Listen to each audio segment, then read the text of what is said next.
All right, if everyone could please take their seats. We're going to get started.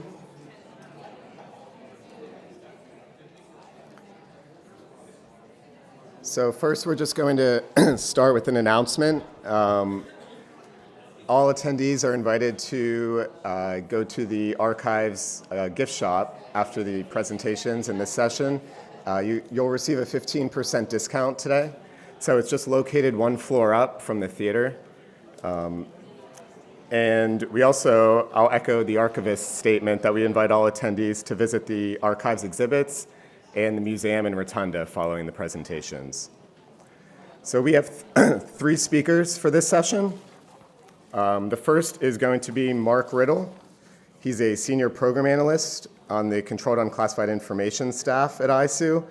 He co-authored the National Institute for Standards and Technology Special Publication 800-171 on protecting controlled unclassified information in non-federal systems and organizations.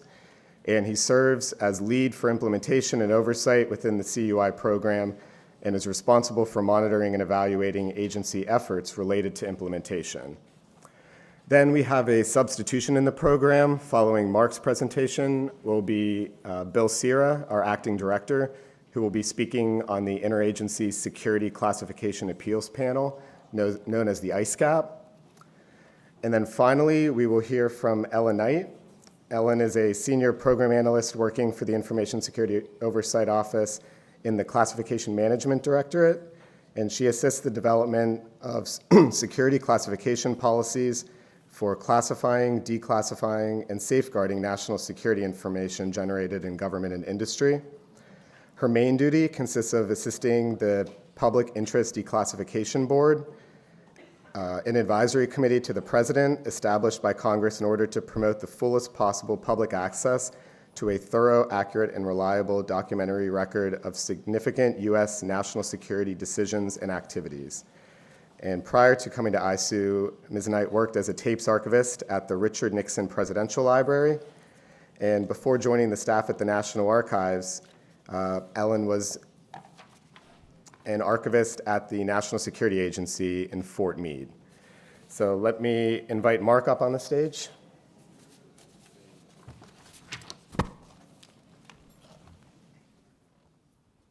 Thank you very much, Brian. Okay, I got a wireless mic on, so hopefully everybody can hear me, but if not, I'll just try to talk a lot louder. But I like to pace around so this way I can get the look of everybody's faces and I can point out anybody who's sleeping in my presentation. I don't like that. It's not the afternoon, so there's no excuse for it. I want to apologize up front because there's a good chance that I'm not going to get to all your questions here today. This presentation, unfortunately, generates more questions than it answers. So what I want everybody to do is take note of my email address. It's at the last slide of this presentation, or you can find me on the website. Send me an email with your questions. Let's set up a Q&A session. Let's do something to where we can increase your understanding of the CUI program. The goal today is for you to walk away with a deeper understanding of what the CUI program is all about, so you can take it back to your agencies and speak with some level of authority on what it takes to implement this program and also speak to some of the key features. So I'm going to hope that our remote control works. So these are some of the things that we're going to cover today. Of course, we're going to start out with the executive order. Some of you are already familiar with the executive order, but we got to start somewhere, so that's where we're going to kick this thing off. We're also going to go into the 32 CFR 2002. This is, more importantly, how we got this program that we have here today. It's important when you think about implementing this program where we got all this great information that makes up the 32 CFR 2002. Then, of course, we're going to go into our approach to the contractor environment, which is actually not a big mystery because we use contracts and agreements to get there, but I'm going to speak to some guidance documents that we've listed in the 32 CFR 2002 that will kind of shed some light about how we're trying to protect CUI and why we have certain things in place in this program. Of course, we're going to talk about phased implementation. Now, that's a fancy term that basically means what do you have to do and when do you have to do it? It's the nuts and bolts of probably about why all of you are here. Now, if you went out to our booth out there, if you went to our website, you'll notice that we issued a notice, CUI Notice 2016-01. This document is actually titled Implementation of the CUI Program. It highlights exactly what you need to do to implement this program, but I'm going to kind of connect the dots and kind of guide you through what that notice is. I encourage all of you to go to our website or go out to the table and grab a copy of this thing because it's a nice place to start when it comes to implementation. And lastly, I'm going to go over some of the key elements of the program. What are the nuts and bolts of what makes this program tick? What are the key features? Some of the things that you're going to see that I'm going to talk about today are things that you've probably already seen at your agencies. It's going to be very familiar to you, and there's a reason for that.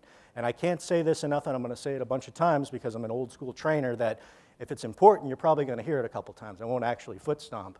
But keep in mind that the CUI program is based off of existing agency practices. This isn't something that we just made up in a dark room somewhere. We consulted with agencies, we took your best practices and we incorporated them into a regulation that hopefully everybody can live with.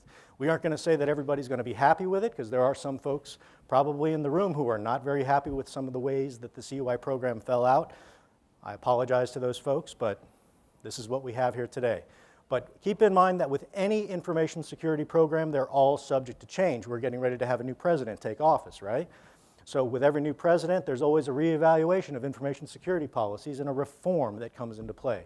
Unlikely that the CUI program will be reformed coming right out of the box because it's brand new, but probably when we get another president, there's likely that the changes that we see that are necessary through implementation, we will pursue those through some kind of regulatory process. So we're going to get right to it. Why is the CUI program necessary? Now, real quick, who in this room got a letter from OPM saying that the government handled your privacy information poorly? All right. So real quick, that information that they mishandled was CUI. Privacy information is CUI. That's probably one of the big questions that we get. What exactly is CUI? I'm going to cover it, but why is the CUI program necessary? That incident is exactly why it's necessary. Everybody wants to know, what is the government doing to protect our information? Are we going to go bomb somebody? Are we going to do cyber attacks on them?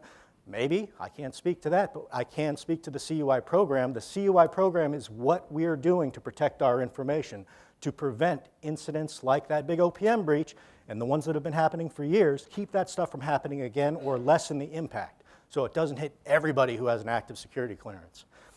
Also, let's take a look at the existing practices in the government today. You have the Department of Defense, I'm sure they're here somewhere. They call sensitive information FOUO. We also have the Department of State here. They call it sensitive but unclassified information. Department of Agriculture calls it sensitive security information. FAA and Department of Transportation calls it sensitive unclassified information. Kind of crazy, it's alphabet soup out there, right? The thing with that is that not only are agencies calling sensitive information different things, they're protecting it in different ways also. So what happens when agencies protect information that's pretty much the same in different ways? I want to highlight impediments to authorized information sharing. What happens when agencies start protecting information in different ways? When one agency, let's say that they're protecting sensitive information, let's say it's law enforcement information, and they know how to protect it. They're putting it up on their SIPRnet. I'm assuming everybody knows what that is. It's classified infrastructure we use to protect secret information. So this agency is putting all of their law enforcement information up on SIPRnet, and they're protecting it. They're meeting the standard of what it takes to protect that information. Now let's suppose that that agency needed to send that information to another agency, one that didn't have a SIPRnet, let's say like Social Security Administration. They got it, but they don't have as much of it.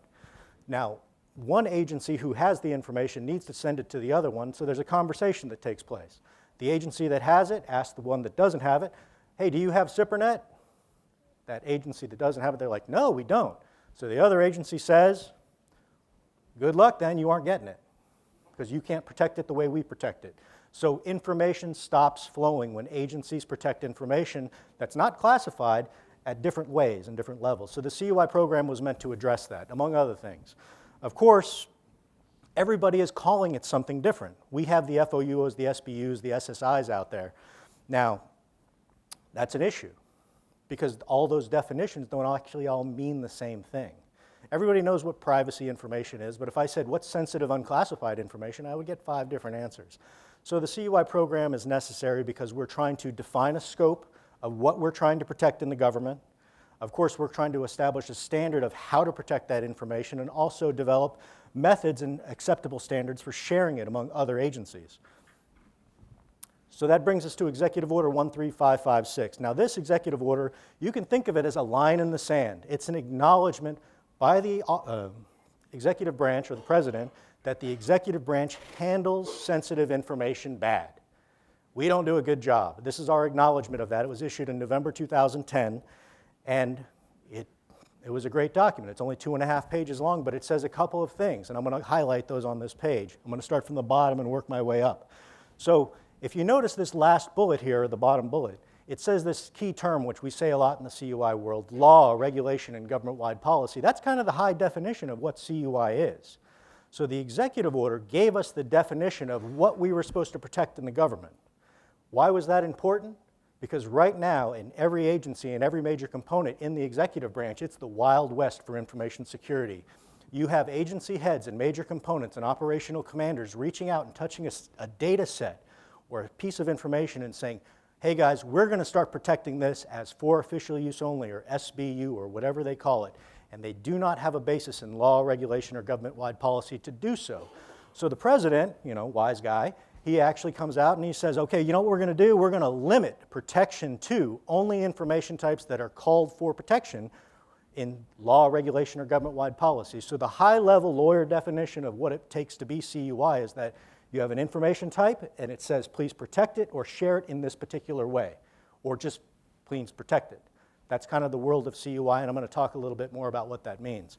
Now, of course, every good information security program needs somebody to lead the charge, especially at the government-wide level. So here at the National Archives, we were called out inside of the executive order as the executive agent for this program. What does an executive agent do? We oversee agency actions to implement, and eventually we'll come out and inspect you. Of course, you know from the archivist presentation this morning that like everything in the government, it kind of flows downhill. It starts at the archives, they delegate it down to ISOO, and here we are today, right? Now the top bullet here is really important. This executive order established the CUI program, and then a sub-bullet, in consultation with affected agencies. What does that really mean in government speak? It really means that we needed to have a conversation. This directed ISOO as the executive agent to not just close the door and come up with something. Information security is our business. We probably could have came up with this regulation, but we needed to work with you. So we really asked agencies 2 questions, and the answer to these 2 questions formed the basis of the CUI program. We asked you, what are you protecting and why? And I'm going to talk to that in a minute, what the answer to that looked like. And then we also asked agencies, how are you protecting that information? So the answer to these 2 questions give us the CUI program.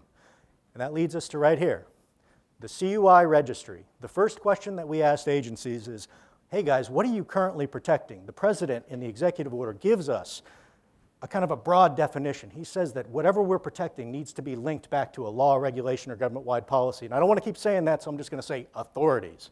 Occasionally I let it slip out again, but I apologize. So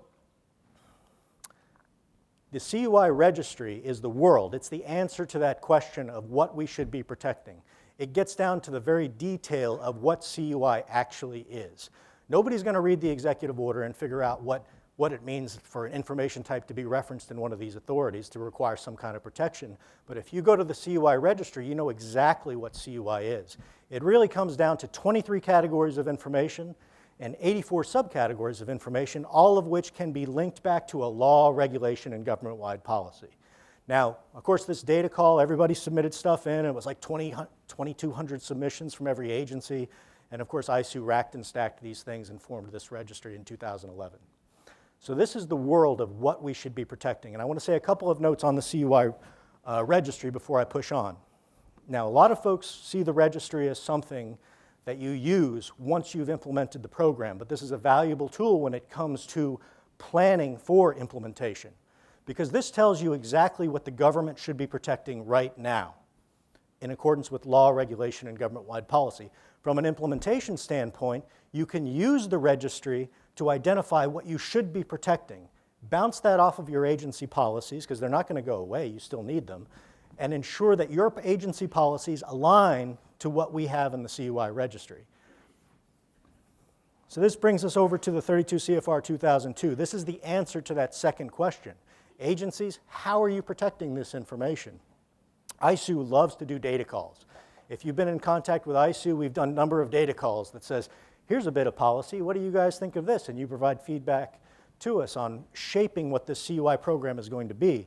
But after 6 years, you notice that the executive order was issued in November of 2010, and we have this issued in September of 2016. 6 years later, we have us an implementing directive. And how did we get this thing? Of course, we formed a CUI advisory council. Has anybody ever seen that movie, 12 Angry Men? All right. So I like to use this example because it's a jury story, right? It's a story about 12 dudes coming into a room trying to figure out who's guilty or innocent. The CUI program was formed a lot like that. Except imagine 50 angry people in a room arguing over every aspect of what this program should look like. Everything from what color should the cover sheet be to where should a comma go in this particular paragraph. It was a fun process. And I'd like to highlight somebody, Adam Huddleston, all right up there. Everybody take a look at him. This is a changed man. 6 years ago, he was a completely different individual. This process has changed him immensely. He used to be a very positive guy. Now, anyway, so what we have with this executive order, of course, due to a large effort by Adam Huddleston and, of course, the folks here in the CUI staff, is a regulation. Now, it's a regulation that not everybody is completely happy with, but it's a regulation that establishes the baseline for protecting information throughout the government. So really, you know that the CUI program is based off law, regulation, and government-wide policy, right? Now, laws and regulations, or those authorities, are not necessarily all created equal. So I want to call your attention to the bottom bullet here. Emphasize the unique protections described in law, regulation, and government-wide policy. Now, why is this important? Because certain laws and regulations somewhat got it right. You have certain laws out there that just say, please protect this information, right? You say, here's an information type, please protect it. Then agencies try to define what protection means. For the most part, the 32 CFR will now define protection, so agencies don't have to. But when a law, regulation, or government-wide policy is prescriptive in nature, meaning that it says, hey, this information needs to be destroyed like this, or it needs to be marked like this, or only shared with these people, those unique protections need to be honored because they're prescribed in law. So the CUI program puts a magnifying glass over those authorities and says, you must follow these too. And we call that CUI Specified, and I'm going to go into that in the back half of this presentation. Generally, what you have in the CUI regulation is the life cycle of an information type. You have the designation of it all the way down to its destruction, and handling is in between. How do you mark this information? How do you share it with others? Of course, how do you decontrol it? That's what we call declassification in the CUI program. It's just a little more complicated than that. Now, I'm going to push on, and again, hopefully this is answering a lot of your questions. It's giving you a nice overview, but our email addresses are at the end. I encourage everybody to contact me. Well, oftentimes people do, and I'll be happy to answer any questions that you have offline, but at the end of this, I will take some questions from the group. Now, the NIST Special Publication 800-171. This document, as some of you may know, was issued in June of 2015. Now keep in mind that our CFR was issued in September of 2016, a year later. Now this is a key policy document in the CUI program, and it's actually referenced in the 32 CFR 2002. But a lot of people have a question. Why did you issue this document a year before you have a CFR out? Anybody want to take a guess? Government doesn't do anything unless it has to, unless somebody puts our feet to the fire and says, you must do something about this.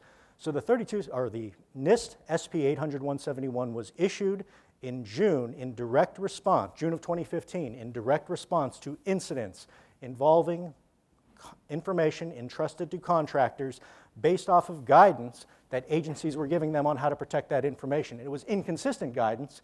It was not satisfactory to protect the information, and of course, incidents happened in 2013 and 2014. Of course, incidents, anytime something hits the news, it gets the attention of the White House, and of course, the White House is well aware that the CUI program is pursuing something to strengthen the protections around sensitive information. So the White House called us down and said, what do you got? We can't have this stuff keep happening again and again. So we said, we're working with NIST. We got this idea. They loved the idea. They said, give it a name, put it out for public comment. We want that thing on the street because we're trying to prevent recurrence. We don't want to be hit again with information security incidents involving sensitive information, or what will be CUI. So of course the 171, there's some highlights here, and I don't want to go too deep into this because I suspect we don't have a lot of IT folks in the room, but there are certain instances in which you would use this document to protect CUI, and there's some instances, of course, when you wouldn't use this document. And some of them are, of course, if somebody is operating a system, meaning an industry folks, are operating a system on your behalf, or they're performing a function for the government, that's when you would use your own technical standards.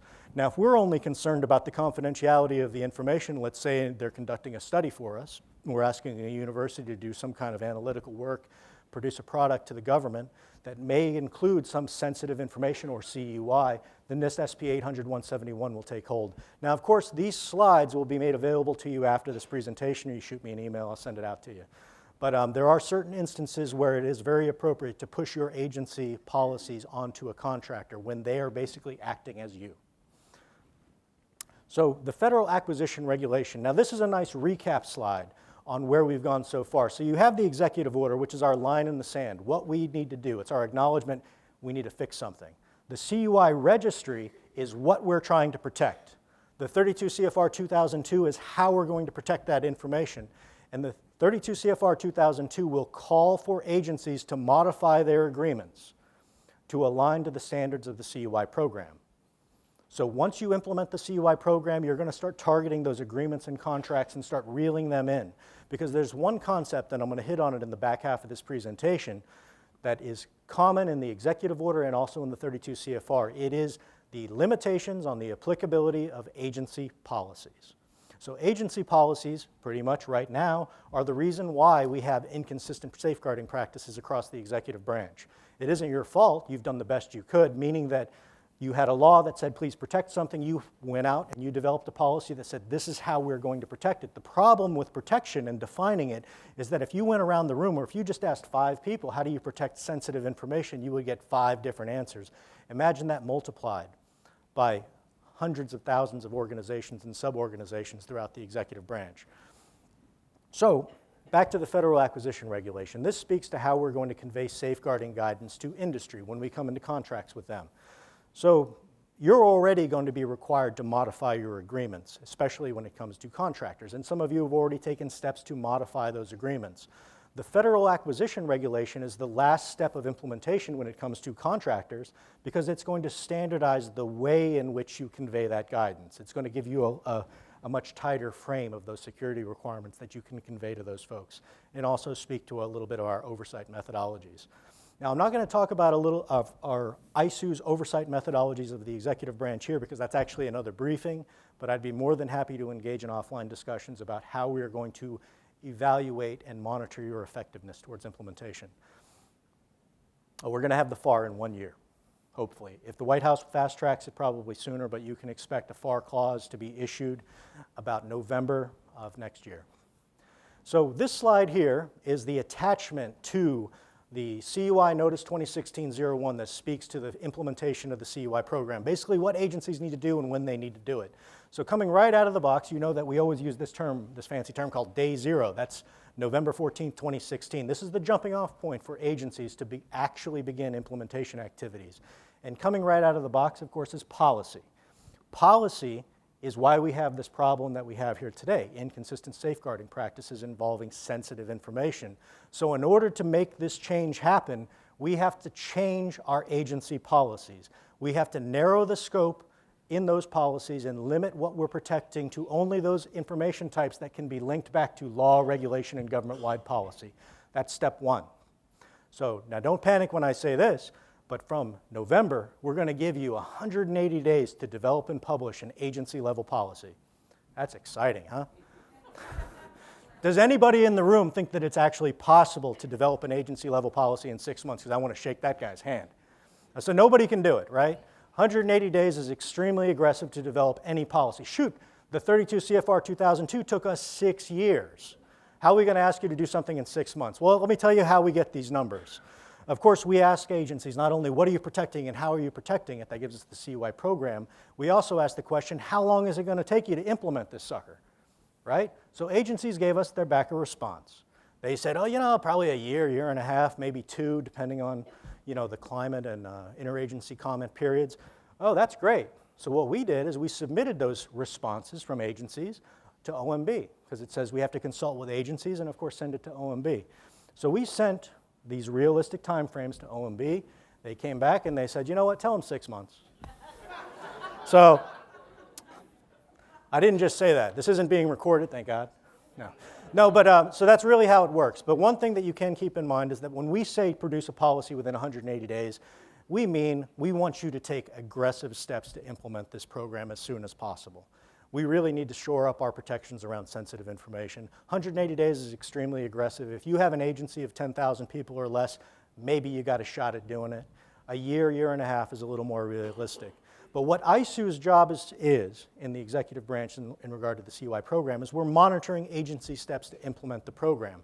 So at the 180-day mark, which comes around May, you'll probably see a data call. Actually, I know you will because I'll be the guy sending it. So I'll say, agencies, how you doing on implementing this policy or implementing the CUI program? And you're going to counter with where you're at in the process. You have a draft. It's an internal coordination. You ain't even started. You aren't even close. But we're going to ask another question. The other question that we're going to ask, of course, is give me a date. When do you expect that you're going to have that policy in place? And that's what we're going to report to the White House. We're going to have a realistic expectation of what and when it's going to take to implement this program after that May timeframe. Now, somebody tackle me when I get close to the end of my time, because I'll just keep going. All right, so when it comes to policy, you'll notice something that's unique on this chart here. We have policy, then we have component policy. What is the reach of ISOO's oversight arm when it comes to the CUI program? We are only concerned with parent agencies, right? So let's take the Department of Justice or the Department of Transportation, for example. We want the Department of Transportation as a parent agency to develop and publish a policy that implements the program. The major components that exist under that agency have to implement a program, the CUI program, based off of that parent agency. And there's a good reason for this.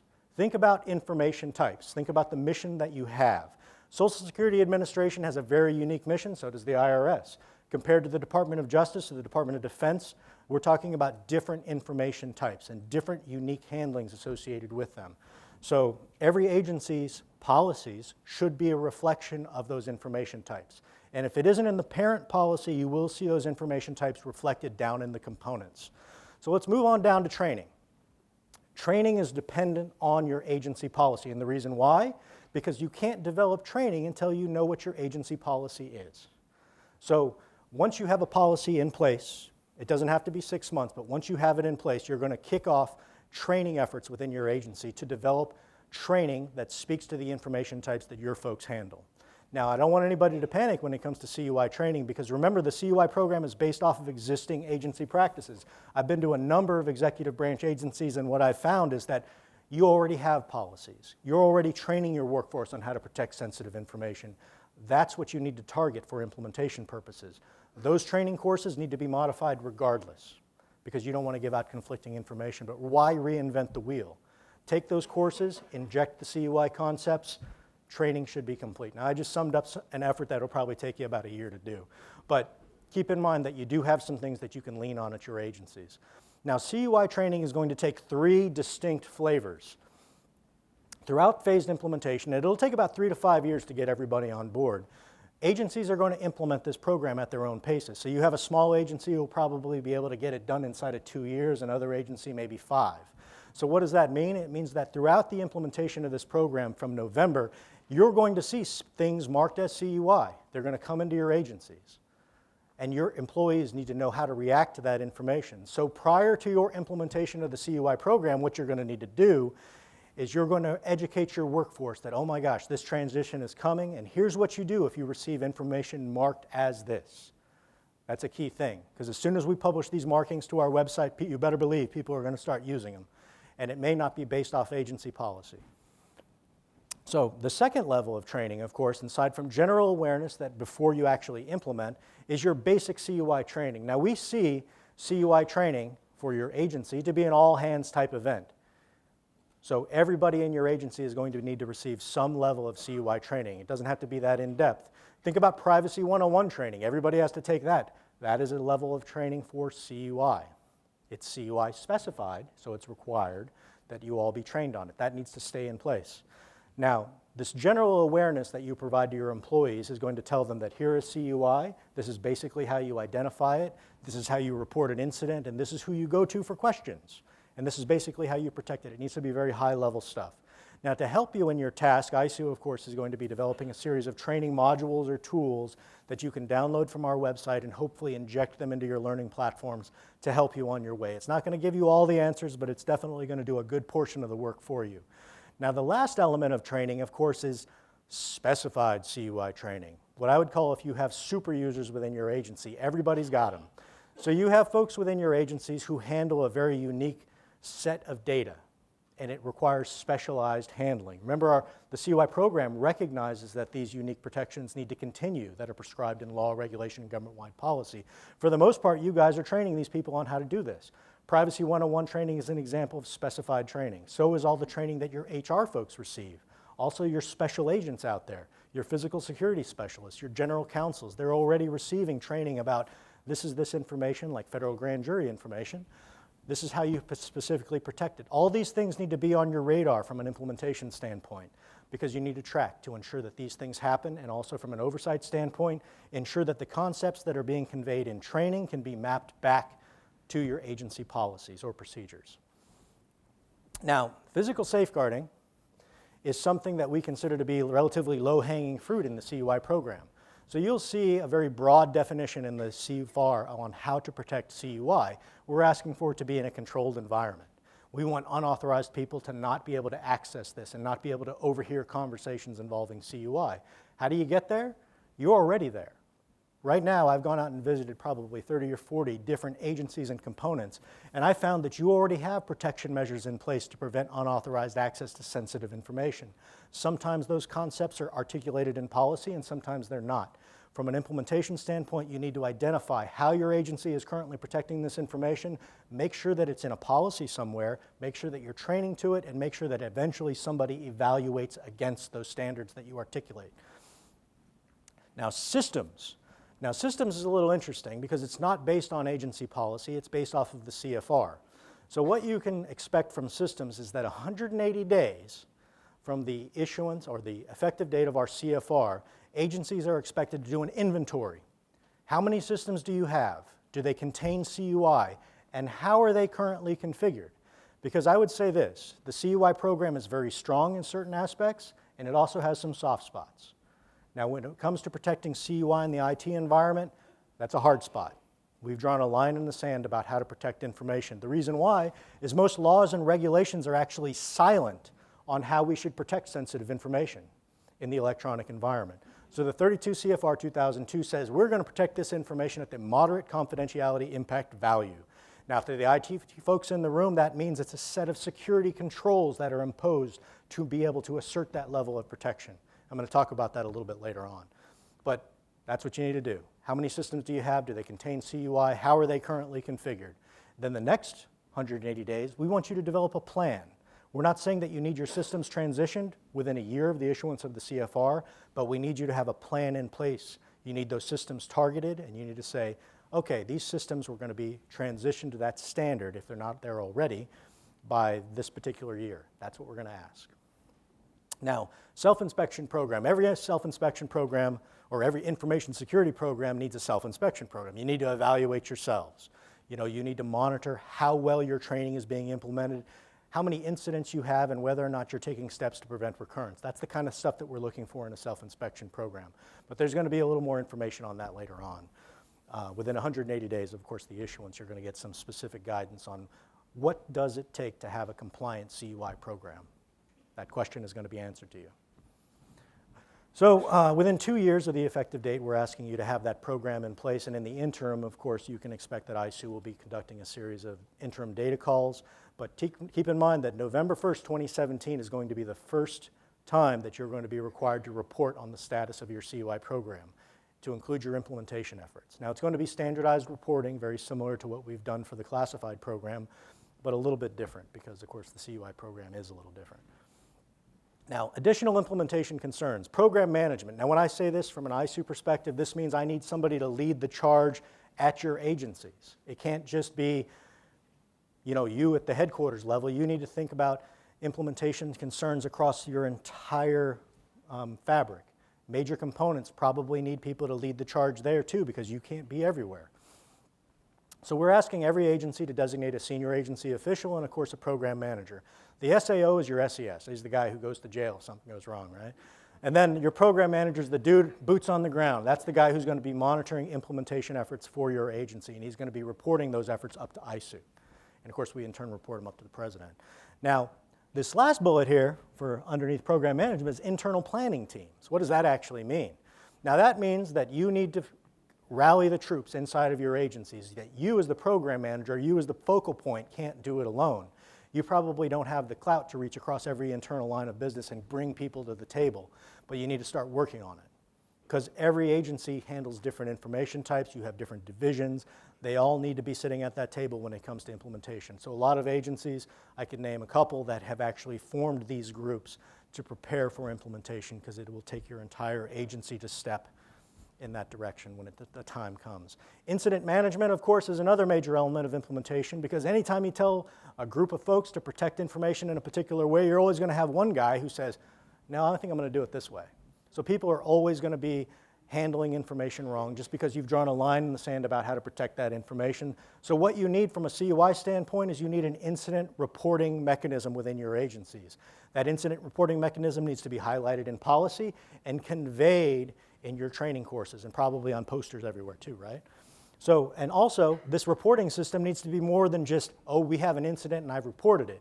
There needs to be steps within your agency to prevent recurrence. You can't just report and say, yeah, we had 5,000 incidents and I never did anything about it. I want to see when I come out and evaluate your agency that you've modified policy, procedure, or training to address the trends that have occurred within your agency. That's an information security program. Now, the last bit here, of course, is contracts and agreements. Everybody's got them. Nobody does it all alone. You have to create this program with probably the help of contractors and you're handling information. HHS outsources a good portion of its claims processing to industry. So you need to take a look at the agreements that you have in place and contracts, see what kind of safeguarding you're giving to those, safeguarding guidance you're conveying, and target those agreements for modification once you implement the program. Don't do it right now. So understanding the CUI program, and I'm actually not sure where I'm at on time, and I'll just keep going. So understanding the program. So what I'm going to hit on now is, of course, the nuts and bolts. I've touched on these things, and I don't want to spend too much time here, but hopefully this will enhance your understanding. So first, basic and specified. These are key terms in the CUI program. They're not levels of protection, there's differences. So basic CUI is where there's a law, regulation, or government-wide policy and says, here's an information type, please protect it, guys, right? So the CFR defines protection when the law is vague. CUI basic. CUI specified is where that law, regulation, or government-wide policy is prescriptive in nature. That's CUI specified. That's an important distinction because when something is CUI specified, and I have some examples on the slide here, you must call those information types out in documentary form. When you go to market, when you go to share it, your responsibility is to convey to somebody, hey, this is CUI, and oh, it contains this specified bit too. Those are the main concepts of basic and specified. Now, limitations on the applicability of agency policy. I hit on this before, but agency policies is exactly why we have the problem we do right now. Agency policies have conflicting information. So what we want to do as you implement the CUI program is we want to place strict limits on the applicability of your agency policy. So if you come into an agreement with somebody and you're asking them to handle and protect CUI in some way, you're not saying do it our way, because that's bad, because you can always go above the baseline. Agencies can always do that. But you can't push that higher level of protection out the door. You can't do that anymore. So we require systems to be protected at the moderate level. So if you at your agency said, you know, we're going to go high, go for it. But you can't push that standard outside your door. That's limitations on the applicability of agency policy. Now there's a little bit more to it, but that's kind of the gist of it. When you're out there and you're inspecting agencies, your own agencies, look at those agreements. See if you're pointing to an agency policy on how to protect information. Now, general safeguarding, of course, CUI must be protected. Now keep in mind that this CUI specified thing that's floating around out there, there are certain categories and subcategories of information that probably require specialized handling of information. You have to take a look at those information types, ensure that you're not violating any law by just shoving it in a room somewhere with a locked door. Now, generally, for protecting CUI, you don't need a true floor to true ceiling room. You don't need to put it in a SCIF. You need a space that's going to control unauthorized access and prevent people from overhearing a conversation that contains CUI. There's a good reason why most people who have HR shops, those HR peoples are located on a separate floor in a separate suite. It isn't because we don't like them, it's because we don't have a need to know what they're working with. You know, it's the same thing within the Department of Justice when they have operational units working on missions or working on cases.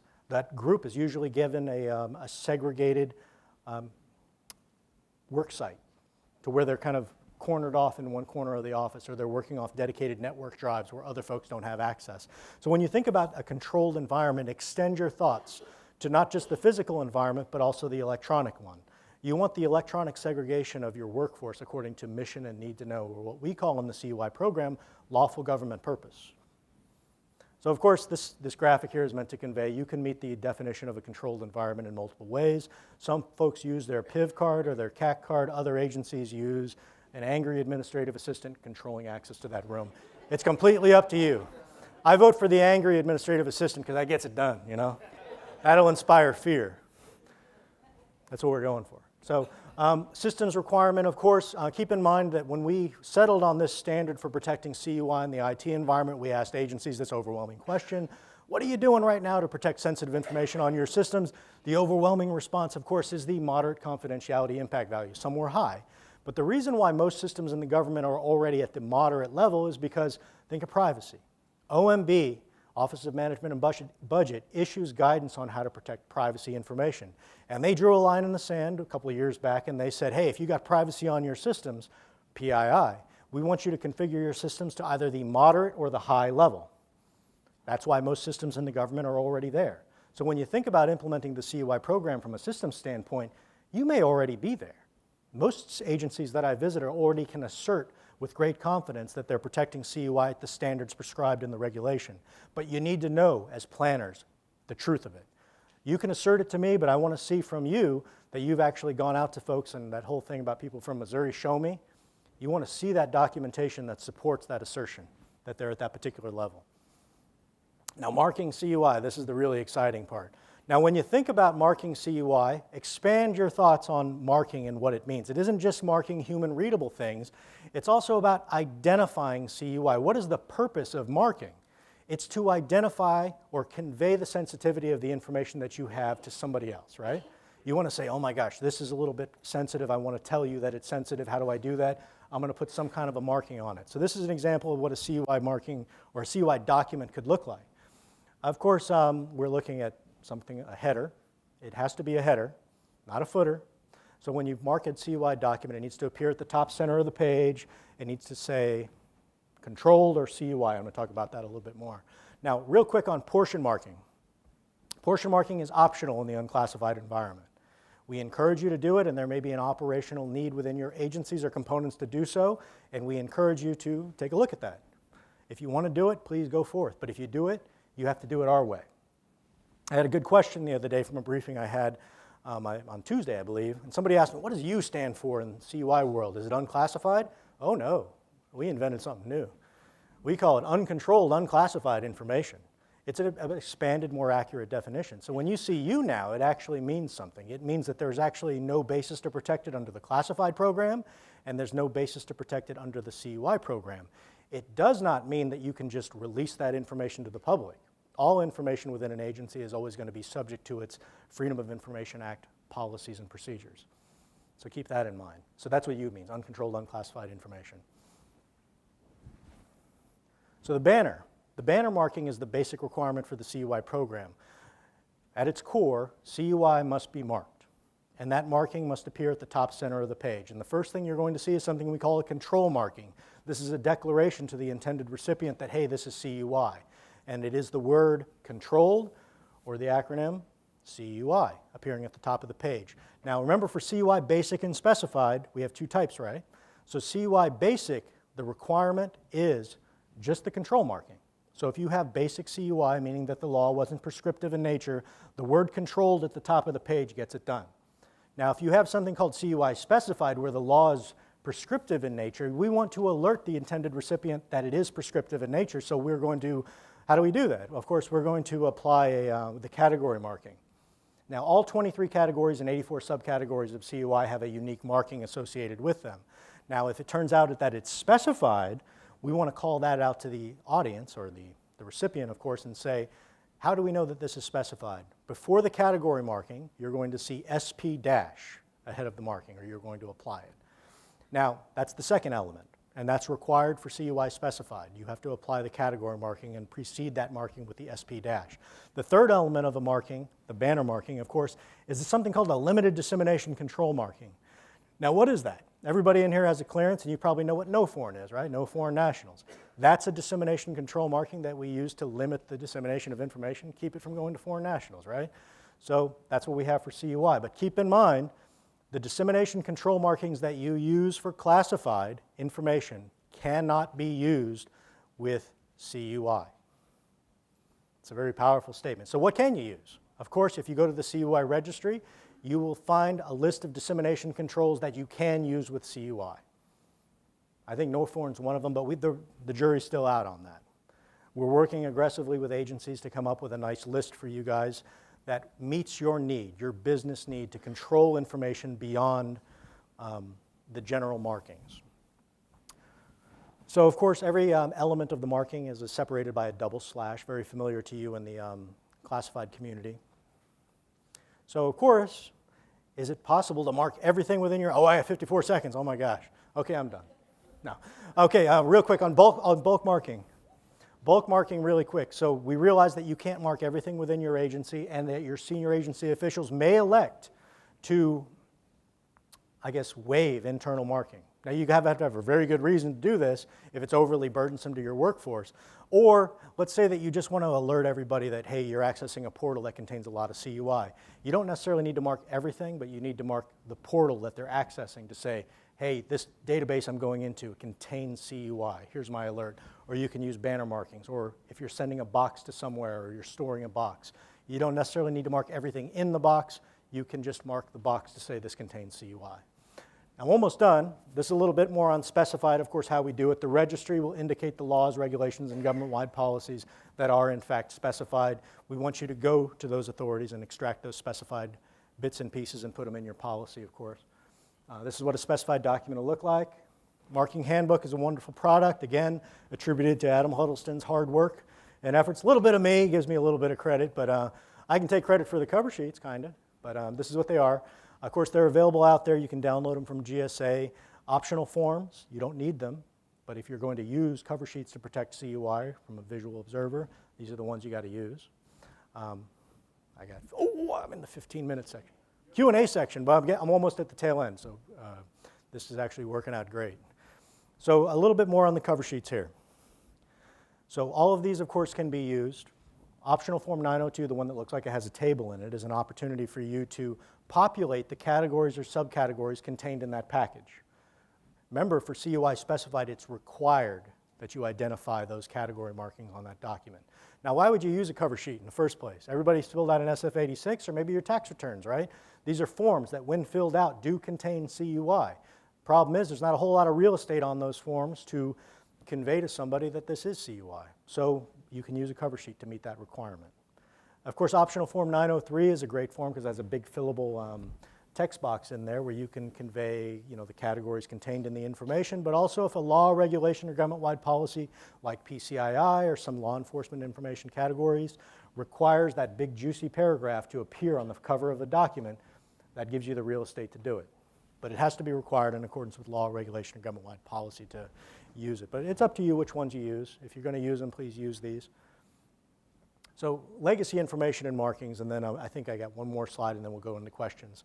And it's a miracle. This briefing usually takes 2 hours, so I'm like a speed talker today. So legacy information. This is information that was marked prior to the CUI programs. This is your FOUOs, your SBUs, and all this good stuff, right? So some of that information may actually legitimately be CUI. So when are you going to remark that information? Of course, our policy is that if it is CUI, you have to remark it. Of course, that does kind of mean that you have to remark all your legacy information, but we recognize that that's overly burdensome within agencies, so we gave your senior agency officials the ability to waive that type of marking when it's overly burdensome. So, take a look at it. You'll probably all see that in your policies. But when are you going to remark legacy information? Of course, when you're reusing it. Derivative classification principles are going to help you out here because you're extracting information from an existing document, putting it on a new document. So evaluate the information that you want to use, see if it's CUI. If it is, mark it as being CUI. If it's not, one thing you're not going to do when you reuse a document is you're not going to carry forward those FOUO and those SPU markings. Everybody wants to know, when does FOUO die? It dies when you reuse the information, because you are not going to carry forward FOUO markings onto a CUI document. That's when it dies. So it'll stick out like a big red thumb that, oh my gosh, I see a CUI marking, I see FOUO, boom, flag. You got to check that. So discontinue all use when you reuse. Discontinue all use of legacy markings when you reuse that information. Now this is my last slide, and then I'm going to open it up for some questions, and it's a miracle that I'm there, because I was really worried about this. So destruction. We've taken you on the designation of information all through the life cycle and the handling of it, hopefully, a little bit, and taken you to how do you destroy this information when you're done with it. Now, remember I said the CUI program has some hard spots and soft spots. We're hard when it comes to how to protect it in the electronic environment, and we're kind of tough when we say how to destroy it too, because this is your personal information, your social security numbers, driver's license, tax returns, you name it, right? So what we did is, of course, we asked the overwhelming question, how do you currently destroy this information across all types of media, paper, hard drives, iPhones, you name it. So the overwhelming response from agencies is the NIST SP 888. If you look at this document, it'll tell you how to destroy everything from paper to hard drives to iPhones. It's a wonderful document. Of course, any standard that you use for the destruction of classified information is acceptable for the destruction of CUI. It could be a little costly. I want to talk a little bit about shred, because usually people corner me about the shredding concerns, because shredders are everywhere. They're embedded in our society. People buy them at Walmart and Office Max and all this good stuff, and they're really proud of them, because they're like, man, this is a cross-cut shredder. It looks like it's pretty good to me. So when you look at our shredder, or the shred standards that are articulated in the NIST SP 888, you're going to see something. You're going to see a destruction standard. It's going to say cross-cut shredding that produces a particle that's 1 millimeter by 5. Now, what does 1 millimeter by 5 look like? A lot of you stopped by and picked up some of my little baggies that show you exactly what that shred standard looks like. The other bag with the big red X, which you can see on my slide here, was a bag from a shred company that was asserting that this shredder can destroy something in accordance with the CUI program. It is not. It was a cross-cut shredder that produced particles that are 4 millimeters by 40 millimeters, but it wasn't even close. Now that font that you see in those little bags, if some of you have them, you can take a peek. We kind of mimicked a social security number, 5555555. You can see everything. So be aware, when you start to implement the CUI program, you have to take an inventory of how you're currently destroying sensitive information across your agency, identify shredders, and you're probably going to need to go out as security folks and say, with a little sticker, and say, not approved for CUI, approved for CUI, or this equipment has been evaluated by your CUI program manager or your CUI program office. Just a little bit of, be aware of that. That's out there now, and we have contacted some of these companies to try to steer them towards modifying their website, because they're going to cost the government a lot of money. So with that happy note, I'd like to, this is my email address. You can have a copy of these slides, of course. And of course, this is my attorney. If you don't like anything I said, you can contact him. No, but actually, Brian Oakland is a key feature, or key member of the CUI staff. He's actually the guy who evaluates laws, regulations, and government-wide policies to see if they meet the standard to be on our CUI registry. You know, so I encourage, and he encourages everybody to reach out to him if you want to talk about these regulations, especially if you have a regulation that you don't see on our register. You can contact him and he'll work out why it's there, why it's not there, and what it takes to get something on our registry. Of course, I'm the lead for implementation and oversight. You know, right now I'm going out to agencies and helping agencies prepare, get their arms around what it takes to implement the CUI program. More than happy to come out to you. We can schedule telcons, separate briefings. Again, this is the short form. I usually rattle on for a couple hours on this topic, and you know, engage folks with questions as we go, but I'd like to open it up right now for anybody who has questions. Actually, I'm just kidding. I don't want any question. No. Please, can you go to the mics? Okay. CUI affect the unclassified portion marking on classified documents? Is that now going to become uncontrolled, or could you have the same effect? Oh, yeah. So the question is, you know, how is the unclassified portion marking going to affect the standards of when you commingle? So the answer to that is going to be coming from, of course, ISOO. We got to answer that question. And the marking handbook is going to address how information is going to be commingled with a classified document. Adam Huddleston is leading the effort to populate those pages. We already know how we're going to do it, So basically, I can kind of speak to it and from a very high level, and of course we can engage a little bit more offline, but when CUI is commingled with a classified document, it must be identified in that document. So in a classified document, you're going to see a U, which means it's uncontrolled, unclassified information, and you could actually see CUI double splash in a portion that says, and possibly a category or subcategory of information. So the U right now that you see in classified documents, as we implement the program, is going to be expanded a little bit. People are going to start asking the question, is this really a U, or is this in fact CUI? And if it is, once you implement the program, you're going to need to start incorporating those markings. And you can look for that guidance to come from ISOO. Of course, we'll be briefing to it, but it'll also be available on our marking website. And of course, we can engage in direct conversations if you want to see snapshots of what that's going to look like.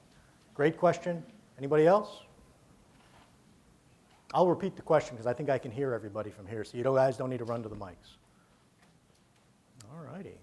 No question. Oh, yes, sir. Mark, you mentioned about the declassification of it, if you will. Could you speak to that, please? Okay, in the CUI program, we don't declassify CUI, right? We decontrol CUI. And what that really means in the CUI program is that when you decontrol something, that means it's no longer going to be CUI.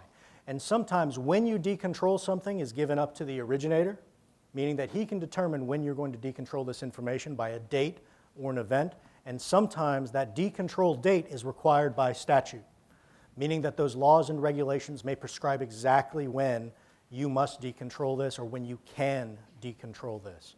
But that's our fancy term. So it's something that you really need to beef up inside of your agency policies to make sure you get your arms around the information types, to make sure you don't violate any laws, because some of these laws and regulations are prescriptive in nature when it comes to decontrol as far as when you should decontrol information. But that's our fancy term. We love inventing new terms. Decontrol. Any other questions? Yes, ma'am?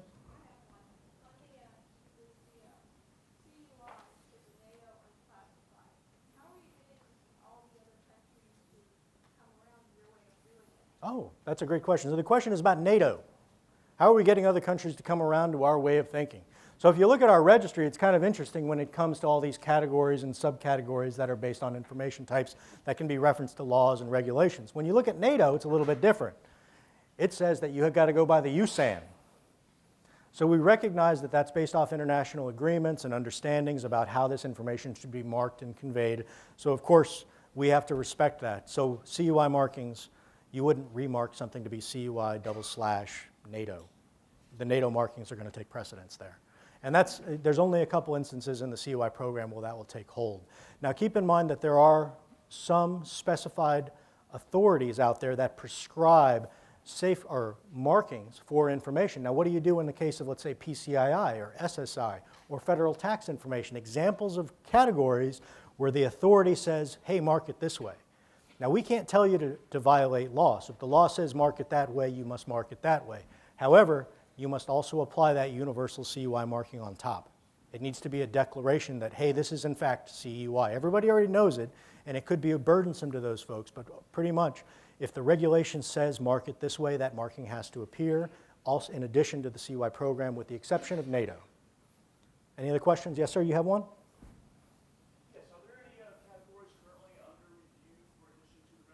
Yes, sir. So were there any categories of information that are currently under review for addition? The registry is a living thing. So as agencies and government entities who can pursue laws and regulations, as soon as they think that they're going to create something that's going to prescribe protective measures for information, they usually reach out to us. Sometimes they don't, but please do. So right now we have what we call provisional categories, meaning that an agency has asserted that they are going to be pursuing a regulation to protect a certain information type. And there's a process associated with it. If you go to our website, you'll actually see a little bit of that process there. But there are a couple. I think DOD has a couple of categories. I think Department of Justice has a couple as well. But we don't advertise them because we don't want people to mark them just yet. But there are a couple of provisional categories that are on the radar. Yes, sir? Did you have one? Okay, I'm sorry. Okay. Anybody else? Yes, ma'am.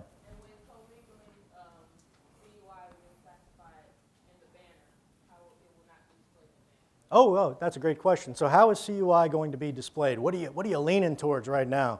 So right now you have a CUI or a classified banner, a CNSI banner. It's a big juicy thing that appears at the top of the document. It says classified, SCI, SAP, all these dissemination controls. CUI is a little bit different. Remember when I said that limited dissemination controls that you use for classified cannot be used with CUI and vice versa, right?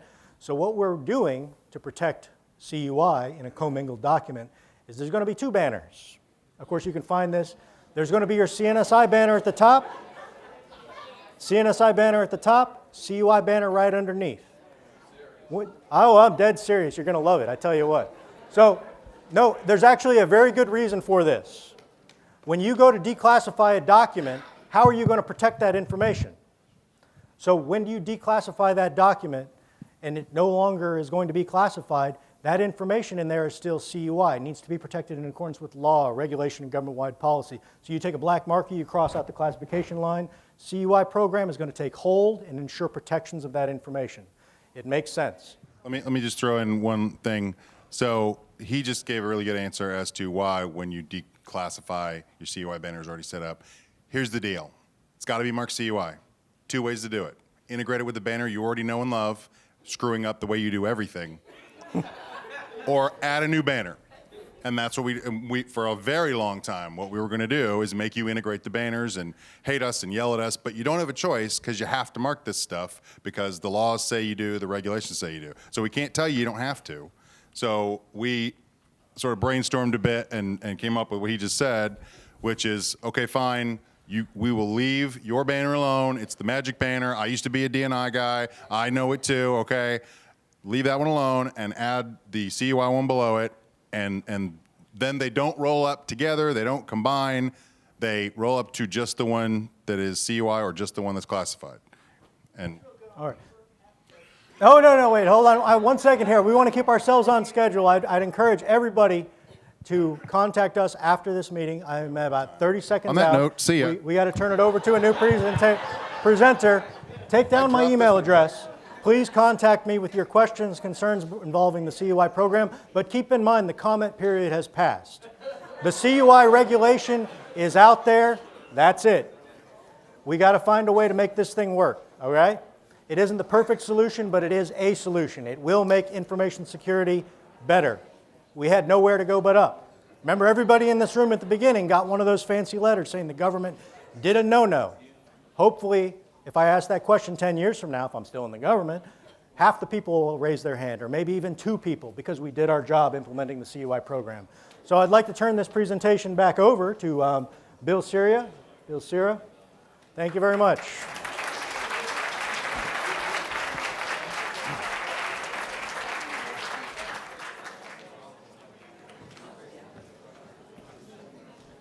Thank you, Mark.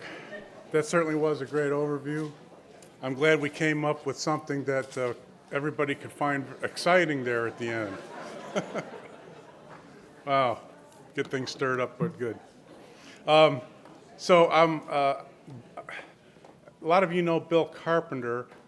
He's our team leader for the ISCAP team, and he does that job superbly. He's just marvelous at it. And he loves what he does, and he's very enthusiastic about it. But unfortunately, yesterday he had a death in the family, so I'm going to be pinch hitting for him here today using a good sports analogy the day after the World Series. And I got to move through it fairly quickly because we've only got about 30 minutes left. But just an overview on ISCAP, and there's some details in the end I may have to skip over.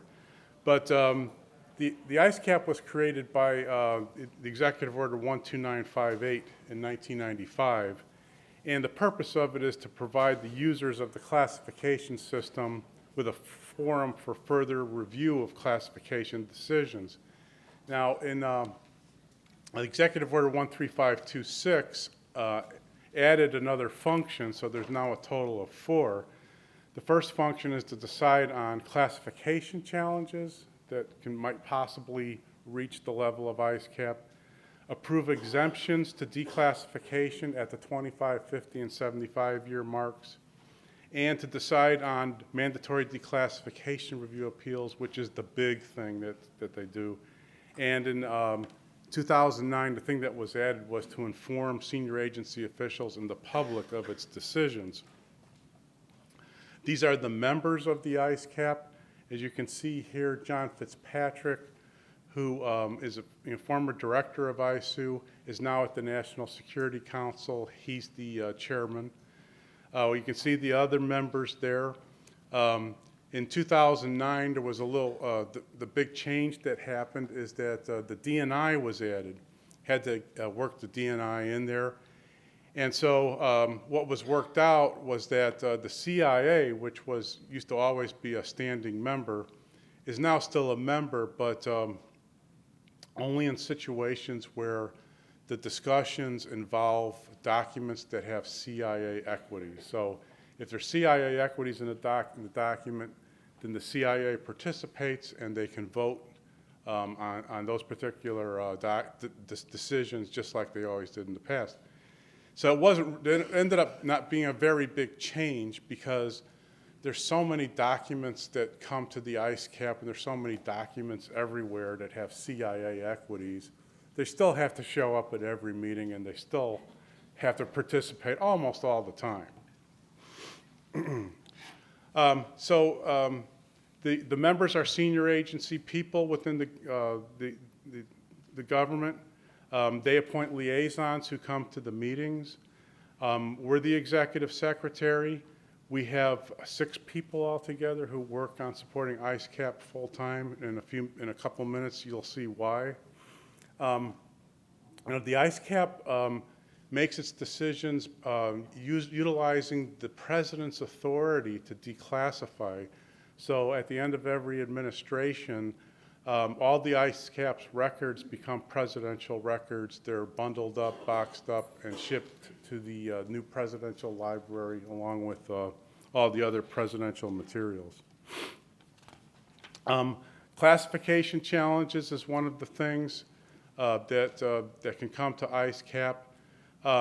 It doesn't happen very often. As a matter of fact, the last one we had was in 2014. But it's there for people to utilize nevertheless. Declassification guides. The order requires declassification guides to be updated every 5 years. And so the declassification guide is the vehicle by which an agency requests authority to exempt information from automatic declassification, and they request that authority to the ISCAP. So we're approaching that cycle once again. They're all due to be re-reviewed and reapproved in 2017. So that'll be a large project for the ISCAP next year. Last time we went through this, there were 23 agencies that received approval to exempt at the 25-year point. 20 agencies, this was the first time that the 50 and the 75 years increments had been defined in the executive order. So that was all new, and it took a lot of work because it was new. But what came out of that was that 20 agencies received authority to exempt some pieces of information, some categories of information at 50 years, and 3 actually came up with compelling justification to receive exemptions for a couple of topics at 75 years. So, and just a point of interest. The big thing, of course, that comes to ISCAP are the mandatory declassification review appeals. And they come to us, they can come to the ISCAP if the requester did not get a response from the agency within 1 year, or did not get a response to the appeal that they sent to that agency's first decision within 180 days. Now, Bill Carpenter likes to stress the point that we did put out a requirement there that even though the appellant has appealed to ISCAP, it doesn't mean that the work that's going on in the agency on that particular MDR should stop. It should continue. And The reason why it should continue will become obvious in a couple more slides. And that's because of the growing popularity of MDR and the number of MDRs that are being appealed to ISCAP. So in 2015, we received, I think, something like 140 new MDR appeals, and we thought that was a lot. There were 2 years before that, there were like 167, and we thought that maybe it had leveled off. And then we were really shocked when during the course of FY 2016, we got 320. Why it doubled in 1 year, or more than doubled in 1 year, we really don't know. I think it's because things have gotten to the point where it's just too hard for agencies to get that 1 year response done. And so the requesters are using their preserving their appeal rights by appealing to ISCAP when they don't get it within a year. Anyway, and in the same time, during the course of 2016, only 31 were cleared by the ISCAP. That came to 190 documents. It came to over 5,000 pages, which was a new record. It seems like every year for the past 4 or 5 years, we've set some sort of new record within the productivity of ISCAP. To include this year, there was actually a fair amount of motion picture film for the first time. And so what happens when an appeal comes in is we send letters to the agency saying, we've got this appeal, we need your materials that you have on it so that we can build the case. And then after the case is resolved, we send decision letters out to the senior agency officials, and they have within 60 days to appeal that decision if they want to. They actually have the right to appeal our ISCAP's decision to the president. Very rare thing that's only happened once since 1995. And here's the reason why we like for agencies to continue working on their MDRs after they've been appealed to the ISCAP. Because as you can see here, the bottom line there is the number of appeals that we've succeeded in closing out every year. So we're down to around 31. We received 320 this fiscal year, and that top purple line is the growing amount of backlog that's building up. So how we're going to get through all that still remains to be seen. And this is just another graph that shows the levels of productivity. As you can see here, the production in terms of the number of pages is still going up, even though the number of appeals might not be, the number of appeals being closed out might not be. So, one good question is, well, how are you going to deal with this situation? And we don't have a lot of good answers right now. But fortunately, the order does not require the ISCAP to use a first-in, first-out basis. We're able to pick and choose to a certain degree. We leave that up pretty much with Bill Carpenter. He's got a very good sense of what's valuable information, what's valuable historical information. He himself has a very strong background in history and even has a PhD. And so he does a very good job of making these decisions. But of course, the age of the appeal is a big factor. And then we look at where the appeals come from sometimes. Like we have super users, of course, like the National Security Archive. And sometimes we get a person who's never submitted appeal before. So we have to give that special consideration. We look to see whether the topic is something new, something that might create some sort of a breakthrough in declassification. And so the example that he has here is NATO expansion in the 1990s versus the Soviet space program, which comes from one of our super users to the point where we are sick of seeing him. sick of seeing the documents. We've never, Soviet space program.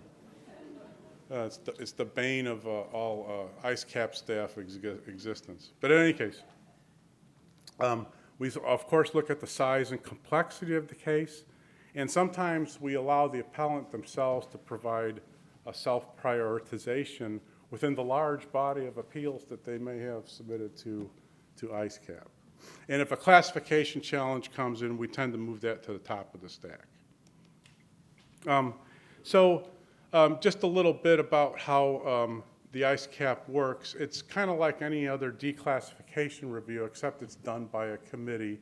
And every case is discussed, and redactions are proposed or not proposed. And the discussions can become very detailed. And one of the reasons why the production is as low as it is because the ISCAP liaisons like to focus on quality versus quantity. You cannot convince them that they need to move faster. Their overriding concern is getting it right. And so if we have to spend 15 minutes arguing about one word, then they will argue for 15 minutes about one word. And we've tried to stop them, and you just can't do it. Okay, so then we prepare the documents for release. There may be redactions for exempted material, exempted from automatic declassification. If the agency has a statutory requirement to redact it, we can redact those. And then the documents are released to the appellant and to the originating agency, and they're also posted on the ISCAP website. So that's something that we started just a couple of years ago, and it was our way of meeting that fourth requirement that was added in 2009 to inform the public and the senior agency officials. So you go there and you look and see what came out of the process. Just a couple of significant things that have happened recently in ISCAP. There was a big project on the U-2 and A-12 Oxcart Reconnaissance Act aircraft, 16-volume history of Office of Special Activities at CIA, and all of these require close coordination with the agencies. The liaisons, they don't work in a vacuum. To begin with, they represent agencies themselves. A lot of questions and ideas are taken back to their agencies, and so there's a lot of agency input that goes into these things, and it's very carefully done. Another thing that we did recently was we established an appeals log on the internet, in which an appellant, or actually anybody, can go to this log and see where the status of their appeal is. So we did that in an attempt to be a little bit more transparent on the process. And here's all the contact information that you might need. And I think I'm right on schedule now to turn it over to Ellen, who's going to talk about the PIDB.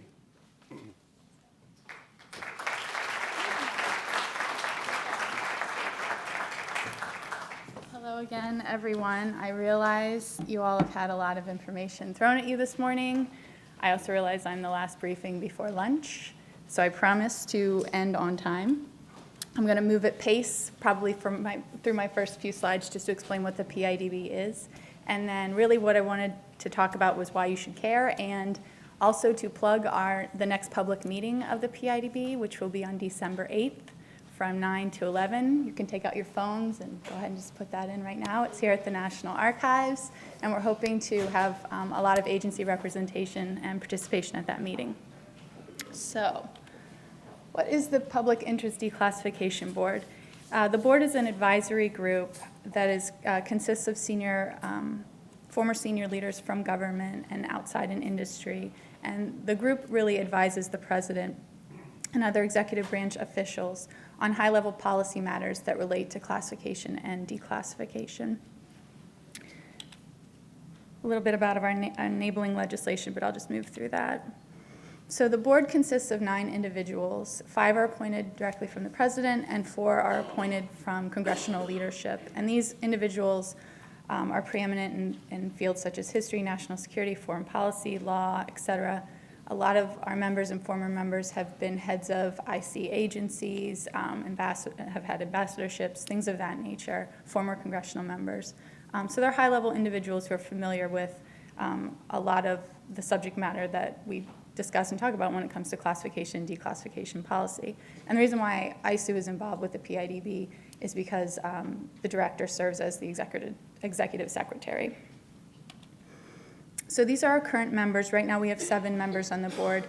We do have 2 vacancies. We're waiting to hear from congressional leadership to have those filled. I just wanted to point out our 2 newest members are Trevor Morrison and James Baker. The president appointed both of those individuals last June, and Trevor is our new chair.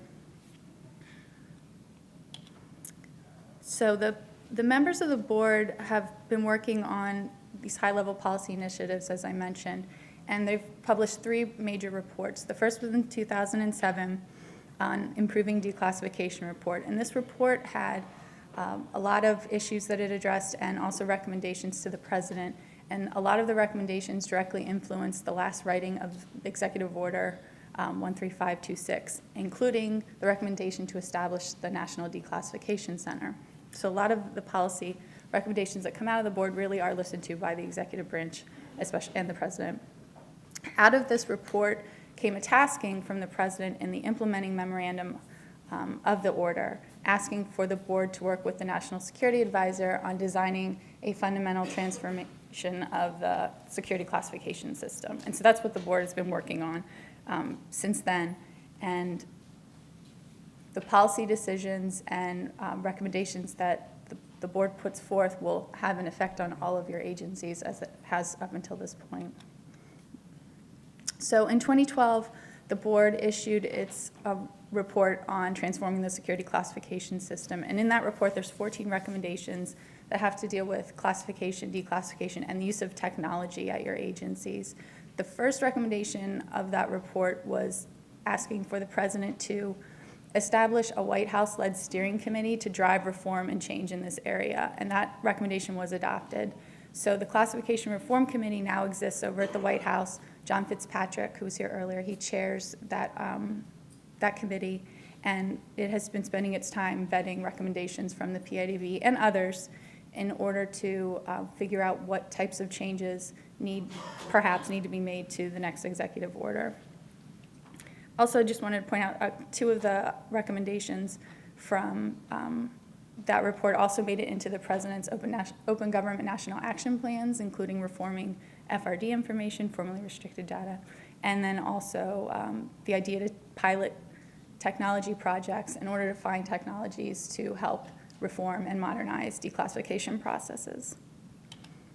And in 2014, the board published its latest report on setting priorities. And the idea behind this report and the recommendations in it really are that in your declassification programs at your agencies, there should be a focus on prioritizing those records that are most historical significance and that the public really cares about. And one of the most important, I think, recommendations that stem from this report was not only to prioritize records, but also that your agencies need relief from automatic declassification, for those of you who are familiar with that 25-year program and the resources that it consumes. So what is the PIDB working on now, and why should you all come to the public meeting in December? Well, the board continues to study transformation recommendations and continues to engage with the public and civil society and agencies through its blog, Transforming Classification, which I encourage all of you to take a look at. And a lot of the push of the board right now has been on integrating and using technology and figuring out ways that agencies can have leadership and resources devoted to pushing forward these reforms so that you all can do your jobs in a more efficient and effective way. There's just a lot of information out there, as we all know, and not only securing it, making sure it's protected, but also making sure you can declassify it and get it out the door so that you no longer have to manage it when appropriate. Those are focuses that really technology is going to be the answer to help reforming the classification system in those areas. And as I mentioned before, the board is focused on helping John and the Classification Reform Committee sort of vet ideas and figure out what recommendations it will have for the new administration concerning the executive order, because we all know traditionally the order is reformed and there are edits and changes made. And so the board really wants to focus the next 6 months or so in figuring out what it wants to push forward in terms of recommendations to the new president. And so the December 8th public meeting is an opportunity for the board to ask the public, ask civil society, ask hopefully agencies who will be represented there, what would you like the next administration to focus on in the open government transparency space, in the declassification space, and also what recommendations do you have specifically for the order? Now, the civil society groups will be there. They always are vocal and they have a strong dialogue with the board. We also want to encourage a balanced conversation there, which is why we are hoping for more agency representation and people to stand up and speak and give their ideas and thoughts about what they would like to see in a new order, what they'd like changed, or react to maybe some of the ideas that are put forward by the civil society groups. But December 8th is a really great opportunity to do that, as well as, paying attention to what the board will be working on in the next 6 months, including taking a look at the blog and what kind of ideas and recommendations we're vetting for the public and for agencies to take a look at when it comes to the next order. So with that, I told you I would be brief. Here's some of our contact information for the websites as well as for the blog. And I'm happy to answer any questions offline on your way out. But I appreciate you taking the time to listen and hear about the board. I know it's a little sort of a niche separate from the rest of the information security space that ISOO usually encompasses. So if you could consider coming to the December 8th meeting, that would be great. We'd love to have a lot of agency representation there. And you can find out ways of how to register and all the logistics for that meeting on our website. So thank you.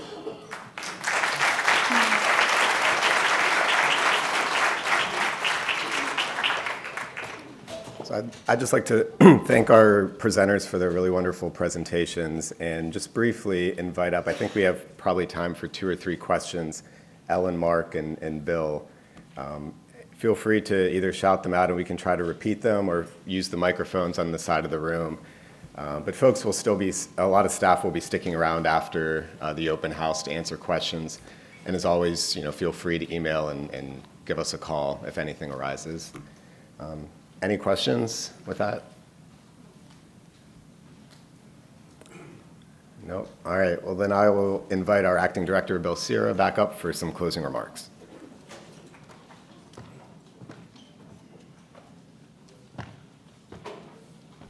All right. I just want to wrap things up today by, thought there was one more slide. I'm sorry. Thanking everybody for coming and thanking the ISOO staff, who almost all of them were involved in helping run this today, especially Allegra Woodard, who was our main coordinator, and all the presenters. We hope that you found it all to be worthwhile. We're going to be, I'm told that you're all going to be getting a survey probably in a couple of weeks, and so you can use that to let us know how would you like to, or what you thought of this event, and how would you like us to see it do it next time. And we've already set a date for next time as November 9th of 2017, so you might want to make a note of that. And don't forget about your discount in the gift shop. And thank you again for coming, and have a great rest of your day. Thank you.